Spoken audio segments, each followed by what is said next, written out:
The awakening. The ice of Titan cracked along a predetermined fault line, a hairline fracture spreading across the frozen methane surface. Below, mechanisms that had waited in perfect silence for 500,000 years whirred to life. The Lazarus Protocol had begun. In the deepest chamber of the installation, surrounded by machinery designed to outlast civilizations, 400 stasis pods hummed with renewed energy. Only one activated first, the command pod. Commander Elena Rice felt consciousness return like a slow tide washing away the darkness. Pain flooded every cell as biological processes dormant for eons resumed. Her body convulsed, lungs burning as they filled with air for the first time since Earth still existed as a living world. "Status report," she croaked, the words barely audible even to her own ears. "Lazarus Protocol successful," replied Centennial, the quantum AI that had maintained vigil across the centuries.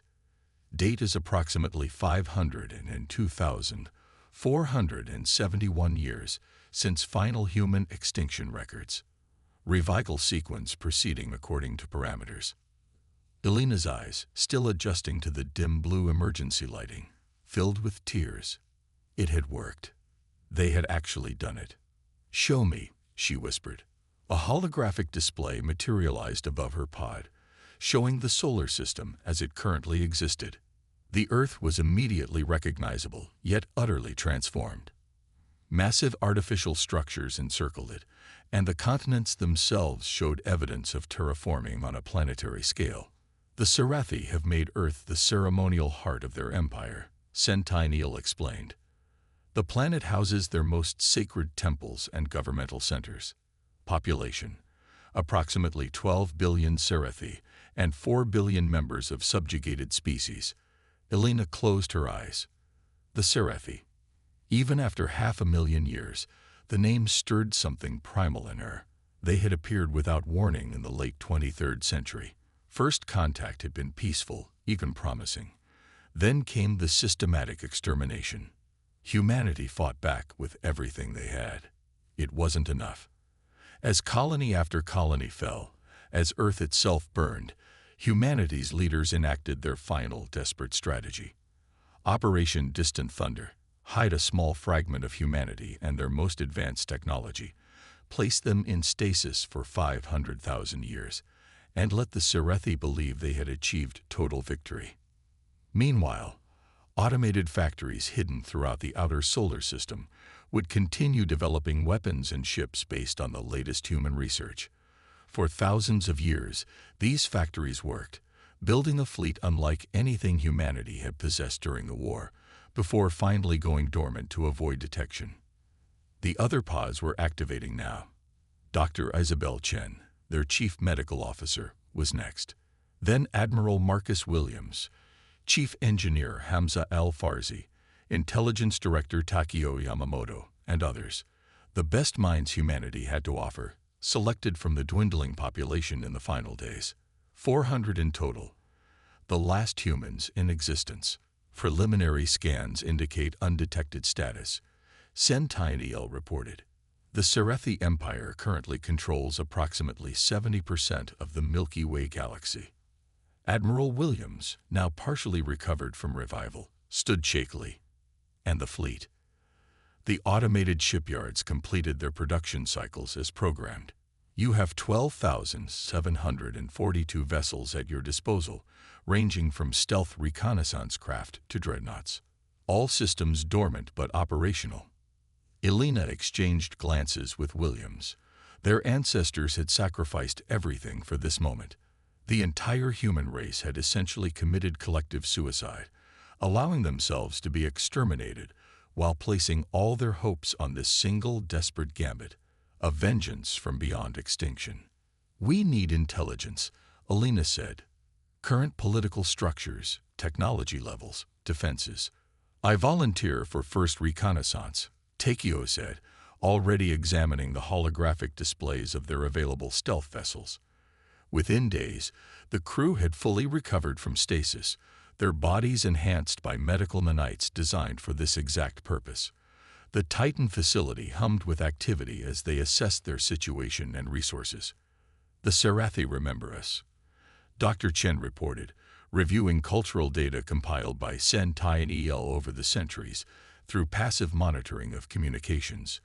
Humanity's extermination is celebrated as their founding triumph.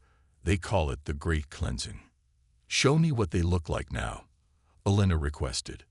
The hologram shifted to display a Sarathi in its modern form. They had evolved somewhat over the millennia, taller, with more pronounced cranial ridges, but still recognizably the same species that had destroyed humanity.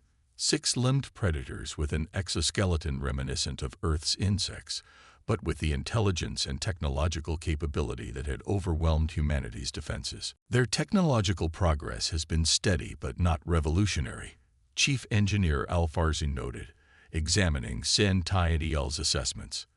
They've refined what they had rather than making the kinds of breakthroughs we were working on before the fall.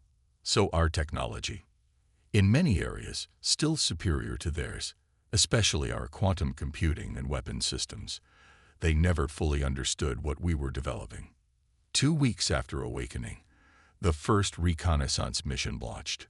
3 stealth vessels, each carrying a small team, departed the Titan facility for different destinations, one to Earth, one to the Sarathi homeworld, and one to the edges of the Empire where resistance might exist. Elena watched from the command center as the ship slipped away, invisible to Sarathi sensors. "Begin Phase 2, she ordered. "Wake the fleet." Throughout the outer solar system, hidden in the atmospheres of gas giants, buried in asteroids, and concealed in artificial comets, thousands of ships began powering up their systems. The fleet that humanity had designed as its vengeance against extinction was stirring to life. Takio's team reached Earth first, their stealth ship entering orbit undetected among the massive Sarathi orbital structures. Their imagery showed what had once been human cities now transformed into alien megastructures. The Sarathi had built their temples atop the ruins of humanity's greatest achievements. "They're holding some kind of ceremony," Takio reported, transmitting footage of a massive gathering at what had once been the site of the United Nations in New York. "It appears to be the anniversary celebration of humanity's extinction." Elena watched the transmission, her face expressionless as thousands of Sarathi gathered to commemorate genocide. What about the other species we're detecting? Subjugated, the Sarathi have conquered at least 14 other spacefaring civilizations.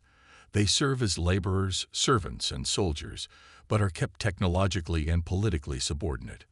The reports from the Sarathi homeworld and the imperial frontier painted similar pictures. An empire built on conquest and domination, with the Sarathi firmly established as the master species. Their very identity was constructed around the myth of their inherent superiority, proven by their triumph over humanity. "There's resistance," reported Commander Diaz from the imperial frontier. "Disorganized and mostly ineffective, but it exists. Several subject species maintain underground movements. Some have been fighting for thousands of years." Elena called a council of the senior officers. After reviewing all the reconnaissance data, the room fell silent, each person absorbing the enormity of what they faced and what they represented. "We are extinction's answer," Elena finally said. "We are the vengeance of a species that refused to accept its end. But we are also more than that now. We are humanity's last hope and its new beginning." The plan was always to strike hard and fast. Admiral Williams reminded her. Hit their ceremonial centers, destroy their leadership, and fracture their empire before they realize what's happening. Elena nodded. "That remains our military strategy. But I believe we need to expand our political strategy. The subjugated species could become allies, not just beneficiaries of our revenge." "You're proposing we reveal ourselves to potential allies before striking?" Dr. Chen asked. "Carefully, yes." Takio's team identified several resistance leaders who might be approached. "If we're going to rebuild humanity, we need friends in this galaxy." The senior staff debated long into the night, weighing the risks of exposure against the potential benefits of alliance. Eventually, they reached a consensus. Operation Dawnbringer would proceed with a dual approach. Military strikes would target Sarathi leadership and infrastructure, while diplomatic teams would contact potential allies among the subjugated species. 3 months after awakening, humanity was ready. The fleet had moved into position, hidden at strategic points throughout Sarathi space. Infiltration teams had made contact with resistance leaders from 3 different species, securing tentative alliances. On the eve of their first strike, Elena addressed the assembled crew in the main hall of the Titan facility. 500,000 years ago, our ancestors faced extinction. They chose to give us, their distant children, the chance to ensure humanity had not existed in vain. Tomorrow, we honor their sacrifice. Tomorrow, we remind the galaxy that humanity's story is not over. She looked around at the faces of the last 400 humans in existence, all that remained of a species that had once numbered in billions. The Sarathi believe they erased us from the universe, Elena continued. They celebrate the day they thought they killed the last of us. Tomorrow, they will learn that humanity cannot be extinguished so easily. Throughout the room, faces hardened with resolve. They were not just soldiers embarking on a mission. They were the resurrection of a species long thought extinct. We strike at dawn, Elena concluded, for Earth, for humanity, for all those who fell before us. As the assembly dispersed to their final preparations, Elena remained alone in the hall, looking at the holographic image of Earth, transformed, but still recognizably the homeworld they had lost. Tomorrow, humanity would announce its return to the galaxy in fire and lightning. Whether that return would end in triumph or final extinction remained to be seen. The die was cast. Operation Dawnbringer had begun. Vengeance or justice? The first strike came without warning. On Earth, as the Sarathi High Council gathered for their most sacred annual ceremony, the celebration of cleansing. The sky above the ancient temple burst into blinding light. 7 human dreadnoughts decloaked simultaneously, their quantum weapons targeting the precise coordinates of the ceremonial grounds. The weapons fired not to maximize casualties, but to destroy symbols. The great monuments to genocide, the temples built atop human ruins, the artifacts taken from Earth during humanity's fall, all vaporized in precisely calibrated strikes. Across 57 key worlds throughout the Sarathi Empire, similar scenes unfolded. Government centers, military command installations, and monuments to the Great Cleansing were struck with surgical precision. Then, as suddenly as they had appeared, the human ships vanished again, leaving confusion and chaos in their wake. On the Sarathi homeworld, Supreme Hierarch Kaz Goral rushed into the emergency command center, his carapace flushed with stress hormones. What happened? Who attacked us? He demanded. The military commander's antennae quivered in distress. Unknown. Eminence. The weapons signatures do not match any known species. Display the message again, Kaz Goral ordered. A hologram appeared, the only communication received during the coordinated attacks. It showed a simple image, a human silhouette against a field of stars, with text in ancient human language and its Sarathi translation. We remember. Impossible, whispered Kaz Goral. The humans were eradicated. Our ancestors confirmed the extinction 500,000 cycles ago. The evidence suggests otherwise. Eminence. On Titan, Elena watched the Sarathi response unfold through their monitoring systems. Panic was spreading throughout the Empire, not just among the Sarathi leadership, but among the general population. For 500 millennia, they had built their civilization on the bedrock belief that they had conquered their only true rival. The very foundation of their society was cracking. Phase 1 complete, Admiral Williams reported. All strikes achieved their objectives with minimal collateral damage. No ships detected or lost. And our diplomatic initiatives? Elena asked. Takeo stepped forward. The Vedri, Kasserine, and Helok resistance leaders have agreed to meet. They were understandably skeptical at first, but the synchronized strikes have convinced them of our seriousness. Elena nodded. Good. Now we proceed to Phase 2. Phase 2 was more complex. While the Serathi military scrambled to defend against phantom attacks that could come from anywhere, human infiltration teams made contact with resistance cells throughout the Empire. Not to immediately recruit them to battle, but to spread a message. You are not alone in your resistance. The oppressors can be vulnerable. Meanwhile, a separate team led by Dr. Chen had a different mission: to recover human genetic material. Despite the passage of time, Sentinel had identified several Serathi research facilities and museums where human DNA samples were preserved as curiosities and trophies. With these samples, we can increase our genetic diversity, Dr. Chen explained during a briefing. 400 individuals is not a sustainable population long-term, but with the preserved DNA and our cloning technology, we can rebuild a viable human population within a few generations. 3 weeks after the initial strikes, the Serathi were still in disarray. Their military vessels patrolled in tight formations, expecting another attack at any moment. Their propaganda networks alternated between denying the human connection and reassuring the population that any threat would be crushed. Delina met with Admiral Williams and Takeo to plan their next move. The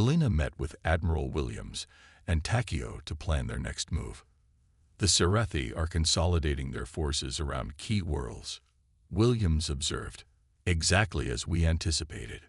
And the meeting with the resistance leaders? Elena asked. Scheduled for tomorrow at the neutral location in the Horsehead Nebula, Takeo replied. I selected our diplomatic team. Dr. Chen will lead, with representatives from cultural studies and military planning. Elena nodded. The Serathi believe they're preparing for another military strike. They don't realize that our true second phase is political, not military. The diplomatic meeting exceeded all expectations. The resistance leaders, initially suspicious that humans might simply be using them as pawns in a revenge scheme, were persuaded by humanity's comprehensive plan for dismantling the Serathi Empire. We've studied their weaknesses for centuries, explained Mektoril, the Vedri resistance leader. Their command structure is hierarchical to the point of fragility. Remove the leadership castes, and the lower ranks become paralyzed without direction. Precisely why our first strikes targeted their leadership, Dr. Chen agreed. But we need your knowledge of the current situation. Our intelligence, while extensive, is still catching up after 500,000 years. By the end of the meeting, a coalition had formed, the Alliance of Free Species, with humanity as just one member among equals. Each resistance group brought unique knowledge and capabilities to the table. The Helok had been infiltrating Serathi communication systems for millennia. The Kasserine had perfected guerrilla tactics against Serathi ground forces. The Vedri understood the Empire's economy and could identify critical supply chains. As the coalition solidified its plans, another human strike force made its move, this time targeting the Serathi fleet directly. 47 Serathi capital ships disappeared simultaneously, destroyed by weapons they never detected. The pattern continued for months, precisely targeted strikes followed by periods of quiet, giving the Serathi no time to adapt or predict where the next attack would come. Meanwhile, the resistance movements grew bolder, supported by human technology and intelligence. 6 months into the campaign, the Serathi Empire was fracturing. Outlying worlds declared independence. Subject species rose in coordinated rebellions. The Serathi military, stretched thin trying to maintain control, became increasingly vulnerable to human strikes. On the Serathi homeworld, Supreme Hierarch Kazgorul faced the unthinkable, the possibility of defeat. His advisors had finally confirmed what he had feared. The attackers were indeed human, somehow survived or resurrected from the ancient past. How is this possible? He demanded. Our ancestors confirmed their extinction. The chief historical advisor's voice trembled. We have been reviewing the ancient records, Eminence. There were anomalies in the final campaigns. Several human facilities in their outer system were never confirmed destroyed. Our ancestors assumed they contained nothing of value. 500,000 cycles, Kazgorul hissed. They waited 500,000 cycles for revenge. Not just revenge, Eminence, the intelligence director added. They are systematically dismantling our empire while minimizing civilian casualties. They are being selective in their targets. The revelation struck Kazgorul like a physical blow. The humans weren't just seeking to destroy the Serathi. They were judging them, making them answer for a crime committed countless generations ago. On Titan, Alina reviewed the latest intelligence. The Serathi Empire was collapsing faster than they had anticipated. Already, 30% of their territory had slipped from their control, either through local rebellions or tactical defeats. We could press our advantage, Admiral Williams suggested. A direct assault on their homeworld would end this quickly. Alina shook her head. That was never our goal. We didn't wait 500,000 years just to commit the same crime against them that they committed against us. Then what is the endgame? Asked Dr. Chen. We've achieved most of our strategic objectives. The empire is falling. The subjugated species are gaining independence.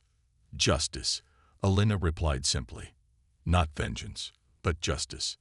The final phase of the human plan was the most daring and the most controversial among the senior staff. Rather than destroying the Serathi completely, Alina proposed forcing their leadership to face trial before a galactic tribunal with representatives from all the species they had subjugated. They need to answer for their crimes, she explained, not just against humanity, but against all the species they've oppressed. This can't end with simple revenge. We need to establish a new precedent for this galaxy, that genocide will be punished, no matter how much time has passed. The plan required the most delicate military operation yet, capturing the Serathi leadership alive. With the coalition forces now controlling most of the approach vectors to the Serathi homeworld, human stealth ships penetrated their remaining defenses. Elite teams led by Taikyo himself infiltrated the Imperial Palace. They moved through the ancient corridors where 500,000 years earlier, the order had been given to exterminate humanity. Supreme Hierarch Kazgorul and his inner council were captured without a single shot fired, their legendary bodyguards neutralized by technology they couldn't detect, much less counter. 3 days later, on a neutral world at the edge of what had been Serathi space, the first galactic tribunal convened. Representatives from 27 formerly subjugated species sat in judgment, with humanity represented by Alina. 500,000 years ago, she began her opening statement. The Serathi leadership decided that humanity did not deserve to exist. They prosecuted a war of extermination against us, killing billions. They believed they had succeeded. She looked directly at Kazgorul, who stood in the defendant's dock. But humanity refused to accept extinction. We planned across a time span that your species could not imagine. Not for vengeance alone, but for justice. Not just for ourselves, but for all species who suffered under Serathi domination. The trial lasted weeks, with evidence spanning thousands of years of oppression. When the verdict finally came, guilty on all counts, the sentence was not death, but transformation. The Serathi Empire would be dismantled completely. Their homeworld and colony planets would be administered by a council representing all species. The Serathi themselves would not be punished collectively for the crimes of their ancestors and leaders, but would need to find their place in a galaxy where they were no longer dominators, but equals. 1 year after humanity's return, Alina stood on the observation deck of the New Dawn, the flagship of the Coalition fleet. Below her, Earth rotated slowly, its continents showing the first signs of restoration. Human environmental engineers were working alongside specialists from other species to gradually return parts of the planet to its pre-Serathi state. "Will you settle here?" asked Mektoril, the Vedri leader who had become one of her closest allies. Alina shook her head. "Not yet. Earth belongs to all of us now. Humans, yes, but also representatives from every species in the Coalition. We'll establish our first colony on Mars, I think. It seems appropriate. And the genetic program. Proceeding well. The first generation of new humans will be born next year.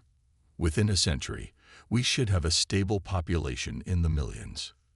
The two leaders stood in comfortable silence, watching the planet that had birthed humanity 500,000 years earlier. Your ancestors would be proud, Mectoral finally said. They sacrificed everything on the chance that you would one day restore justice. Elena nodded, her eyes fixed on the blue planet below. They gave us the chance to write humanity's next chapter. We won't waste it. Across the galaxy, the news was spreading. Humanity had returned from extinction, not as conquerors, but as liberators. The species that had been declared extinct 500,000 years ago had not only survived, but had engineered the most patient revolution in galactic history. In the centuries that followed, humanity rebuilt, not an empire, but a place among the stars. The last 400, as they came to be known, became the founders of a new human civilization, one shaped by their unique perspective as both the end of one chapter of human history and the beginning of another. And on Earth, in what had once been the fields of East Africa, where humans first evolved, a simple monument was erected. It contained no weapons or declarations of victory, just a message written in every language of the Galactic Coalition. We endure.